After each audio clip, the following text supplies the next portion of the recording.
Ok, estamos começando aqui a resolver questões do primeiro exame de qualificação da UERJ, exame de 2019 para 2020. E a primeira questão é até causa um pouco de estranheza como questão de vestibular, porque ela é quase um psicotécnico, né? Você não tem que fazer conta, não tem que analisar muitas coisas, né? Mas existe um texto muito longo, muitas coisas sendo ditas, mas no final o que se pergunta é o seguinte: quando forem fazer questões, sempre é bom destacar os comandos da questão e anotar os dados que vão ser usados em cálculos. Como aqui não vai ter cálculo nenhum, vai ter dado nenhum, só vamos mesmo sublinhar os comandos. Então a pergunta aqui, falou-se sobre algo que é até triste, né, que saber que ainda há pessoas hoje em dia, século XXI, que estão discutindo se a Terra poderia ser plana e não esférica. Né? Estamos voltando à baixa Idade Média, uma coisa estranha, né? A gente vê essas coisas retornando. Mas talvez com a intenção de demonstrar que não há como justificar um fato histórico numa Terra plana, que não seja esférica, então foi feita essa questão. Tá? Vamos lá. As primeiras, o que temos a ver aqui é o seguinte: as opções A, B e C são linhas fechadas, são linhas mistas, né? Não são curvilíneas, não são poligonais, não são serrilhadas, são percursos fechados, tá? Aqui na imagem que nós estamos vendo. Então, sobre qualquer superfície, mesmo que não seja uma superfície plana, eu botei aqui uma calota esférica, por exemplo, mas é uma superfície, ela não é fechada, né? E também não é plana. Qualquer percurso, qualquer linha fechada, né, você conseguirá traçar aqui, né, nessa superfície. E ser um caminho, conforme está dito, que foi dada uma volta ao mundo. Né? Houve um trajeto aqui que foi uma volta ao mundo. Né? Então, olhando para cá, obviamente, se o mundo fosse plano, terra plana, este traçado aqui da opção D seria impossível. Por quê?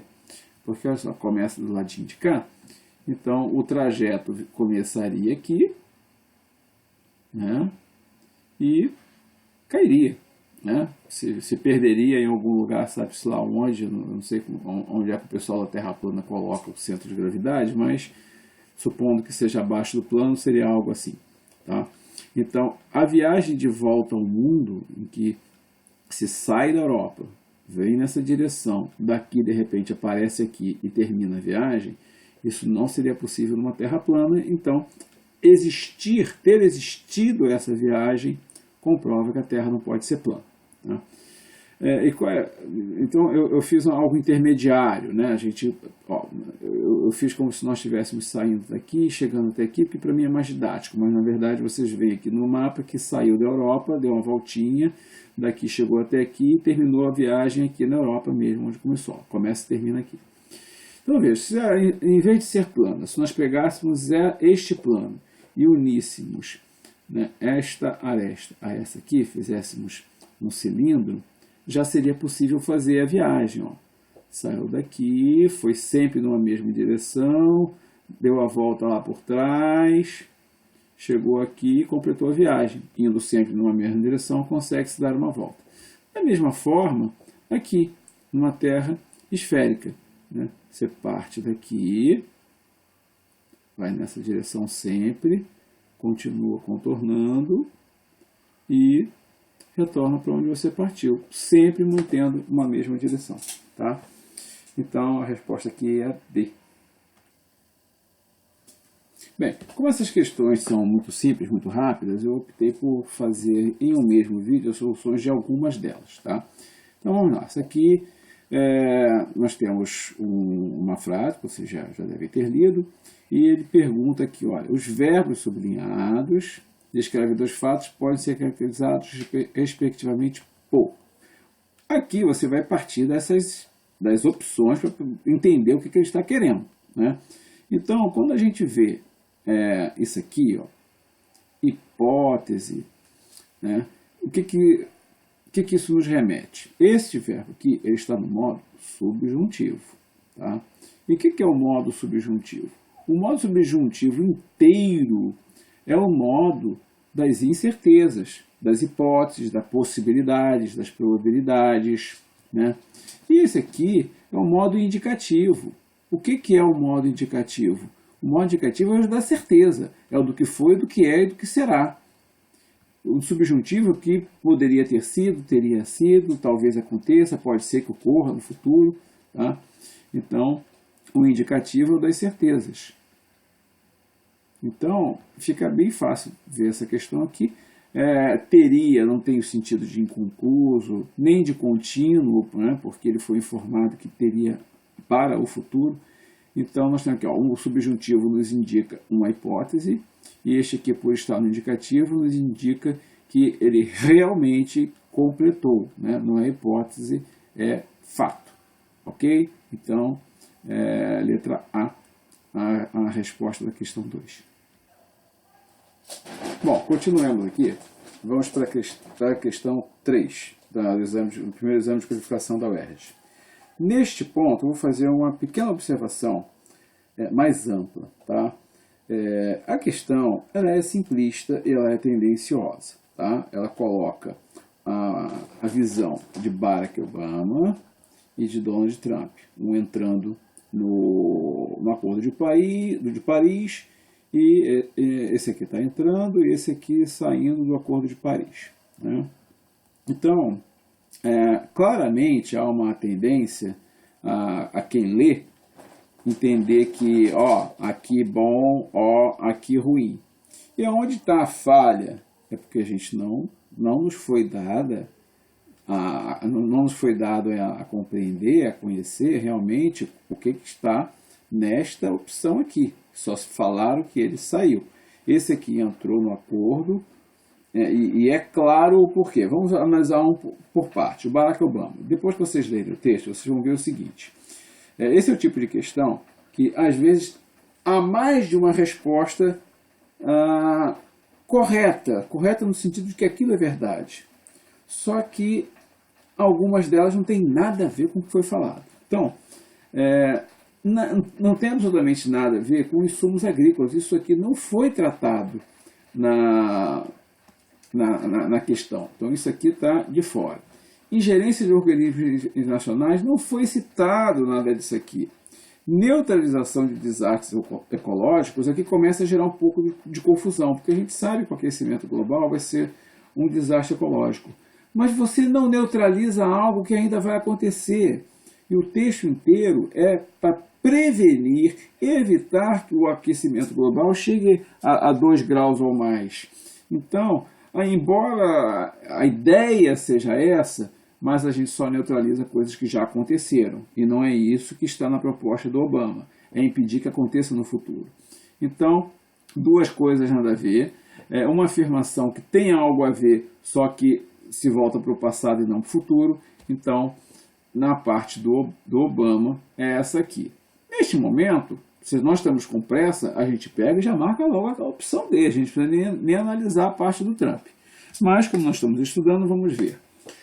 Isso aqui é uma pegadinha, porque nada no texto leva a crer que a indústria bélica seja a razão para a saída do Acordo de Paris. Embora, como você ouve muito falar-se na campanha do Trump, a América para os americanos, a América grande novamente, a América com potência militar e tal, etc, etc. Então, embora isso aqui seja verdade, e no sentido de que está na plataforma do Trump, isso aqui não tem nada a ver com o assunto, em função do que nós lemos nos textos motivadores. Assim como não se fala absolutamente nada de crise financeira, até porque a crise financeira a última foi de 2008, né? E a valorização da independência nacional, né? Os Estados Unidos já são independentes há muito tempo, né? Então isso aqui é algo que soa bem nos ouvidos, mas a independência já foi há muito tempo. Realmente o Donald Trump tem na sua base, né, política, não vou dizer isolamento, mas um empoderamento dos Estados Unidos, o que não tem nada de errado não, tá? Vamos deixar claro. Todos os países buscam o seu próprio empoderamento.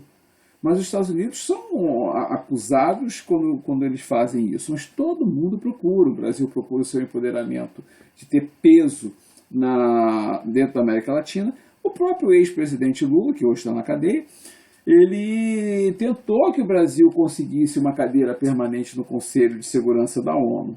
Ele buscou também o empoderamento do país. Todo mundo busca, sabe? Isso faz parte de qualquer país, qualquer presidente, todo mundo busca. Tá? Então, embora isso aqui seja verdade, não tem a ver com o texto, porque o Acordo de Paris não atrapalha a independência nacional. Tem a ver, sim, com isto aqui, com o crescimento econômico. Se vocês forem ler atentamente o texto, vocês verão que o Trump ele saiu desse acordo porque não considerou bom, mas ele sinaliza que quer fazer estudos para um novo acordo que seja mais justo. Por quê? Muito provavelmente, as nações, no ambiente das nações, os países não são bonzinhos ou malzinhos. Todo mundo simplesmente está numa luta de interesses, numa queda de braço. Então, por trás das supostas benesses da redução da emissão de carbono, do combate ao aquecimento global, que é um problema real, o Obama fez muito bem em reconhecer isso, mas não está isolado, as coisas não são tão simples. Por trás desse acordo, com certeza, há cláusulas, há tendências. Olha só, os Estados Unidos têm um poder econômico muito grande. Vamos usar o aquecimento global para tentar frear os Estados Unidos e nos deixar livres para crescermos economicamente e ganharmos mercado e ganharmos dinheiro? Entendeu? Então, eu não estudei a proposta do Obama, nem sei se ele já a fez, mas eu não tenho dúvidas de que por trás das coisas que aparentam ser todas feitas para o bem de todos, pode não existir apenas interesses tão humanitários e tão elevados assim. Há interesses políticos por baixo dos panos. E talvez seja justamente ter detectado esses interesses políticos que prejudicariam economicamente, que pode levar o Trump a resolver, olha só, vamos fazer um acordo, mas um acordo que não seja só eu que pague a conta de reduzir a emissão de carbono. Tá? Mas, de qualquer forma, independente dessa tendenciosidade da questão, que eu faço questão de denunciar essa tendenciosidade, porque o outro lado não foi ouvido convenientemente, a análise do que tem a ver e do que não tem a ver mostra que claramente a opção correta é a opção D. Ok? Ok, vamos para a questão número 4, é a última desse vídeo. E interessante, a prova, eu acho que ela quase quer ser um jornal. Ela traz muitas informações, é agradável, interessante de ler, mas muita coisa que simplesmente não tem nada a ver com a questão. Então, vamos lá. O texto do Stephen Hawking é longo, o texto sobre Trump é longo e não acrescentam tantas coisas assim. Então aqui, por exemplo, você tem, já devem ter lido a questão, não vou ficar lendo para vocês, mas essas tabelas de reservatório de carbono. Então o que é importante? Diz aqui que a maior parte do carbono vai estar em rocha e sedimento. Por exemplo, no calcário, nós temos bastante calcário pelo planeta, e ele tem carbono. O calcário é um CaCO3, um carbonato de cálcio. Então todos os carbonatos, todas as rochas que têm um carbono em sua composição estarão incluídas aqui. E diz que há uma migração. Quando o carbono sai daqui, ele vai para os seres vivos, vai para a atmosfera ou CO2. O hidrato de metano é um composto sólido que existe no fundo dos oceanos. Tá? É um sólidozinho branco que é bem interessante, ele existe em baixa temperatura e alta pressão e até pega fogo. Combustíveis fósseis vocês conhecem, biosfera são os seres vivos na água, seres vivos na terra, e isso aqui nos oceanos é dissolvido mesmo na água dos oceanos. Tá? Vamos lá. Exploração intensa acelera o processo de conversão de carbono em compostos que vão para os outros reservatórios, ou seja, sai das rochas e vai para os outros reservatórios. E isso aqui tudo já é o ciclo do carbono. O carbono que está aqui está parado. Aqui, esse aqui também está parado, mas sempre que combustível fóssil que está no subsolo sai ou o que está na fórmula de Rochester, ele entra aqui onde ele está em movimento, né? O ciclo do carbono, que vocês já conhecem, né? Entre seres vivos e não vivos. Então, aí pergunta-se, a saída do carbono desses locais em direção às biosferas, basicamente, e aos oceanos, o que isso vai causar? Aí a gente vê aqui, ó, redução da eutrofização. Bom, a eutrofização é um processo de aumento da quantidade de vegetais dentro da água, né? Mais carbono, mais compostos orgânicos, só iria aumentar, né? Mas isso aqui não é uma consequência direta de ter carbono na atmosfera. Isso aqui é de nutrientes em excesso na água e coisas assim.